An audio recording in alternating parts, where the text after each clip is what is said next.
एक दिन भी जी मगर तू वीर बनकर जी, एक दिन ही जी मगर तू ताज बनकर जी, बहादुर बनकर जी, वीर बनकर जी, महावीर बनकर जी। संकटों को रोकने की तू सबल दीवार बनकर उच्च उठता ही चला जा, हिमालय का शिखर बनकर।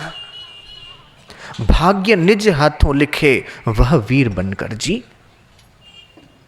लोग बोलते हैं जैसा भाग्य में होगा वैसा होगा, ये तो बच्चों को फुसलाने वाली बात है। भाग्य के निर्माता तो मनुष्य स्वयं है। आज का भाग्य कल का प्रारब्ध है।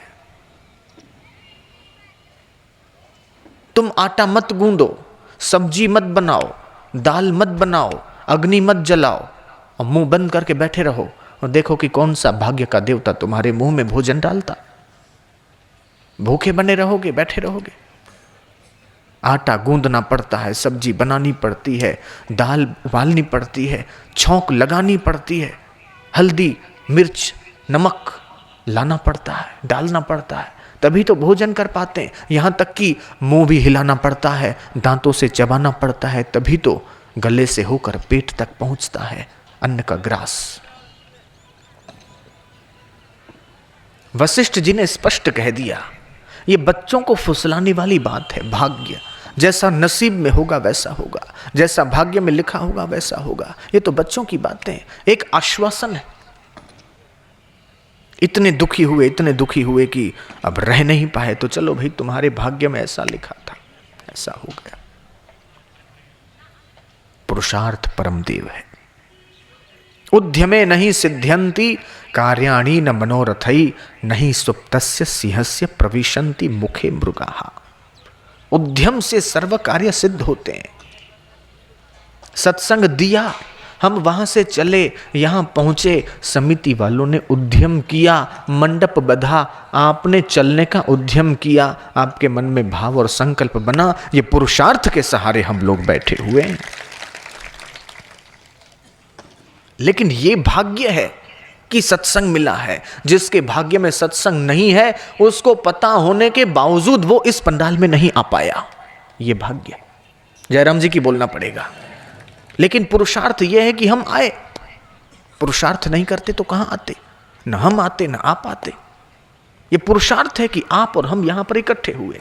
और भाग्य यह है कि पता चला कि सत्संग है, फिर भी नहीं आए। घर में बैठे हैं, दुकान पर बैठे हैं। ये शाबाश है कि दुकान पर बैठे बैठे भी लाउड स्पीकर लगे और ध्यान से सुन रहे हैं, ये बात अलग है। लेकिन यहां पर आना और बैठना ये पुरुषार्थ है। ध्यान से सुनना ये भाग्य है, इसमें रुचि लेना ये भाग्य है, ये ईश्वर की कृपा है। सत्संग को महत्व देना, इसको ऊंचा समझना और इसको अपने जीवन में स्थान देना, बार बार श्रवण करना, मनन करना, चिंतन करना, बार बार संत पुरुष के दर्शन करने का मन में भाव जागृत होना, ये भाग्य है। लेकिन पुरुषार्थ यह है कि वहां से आना और बैठना, यह पुरुषार्थ है। एक पुण्य दूसरे पुण्य को खींच के ले आता है और एक पाप दूसरे पाप को घसीट के ले आता है। एक झूठ दूसरे 10 झूठ को खींच के लाएगा और एक सत्य दूसरे सत्य को ले आएगा। एक सीढ़ी आप गिर पड़े, दूसरी सीढ़ी तीसरी सीढ़ी गिरते जाएंगे। एक सीढ़ी उठे तो उठने का पुरुषार्थ आपको दूसरी भी उठाएगा, तीसरी सीढ़ी भी उठाएगा। इसी को कहते हैं कि आत्मैव आत्मनो बंधुः, अपनी आत्मा का पतन न होने दें, घात न होने दें।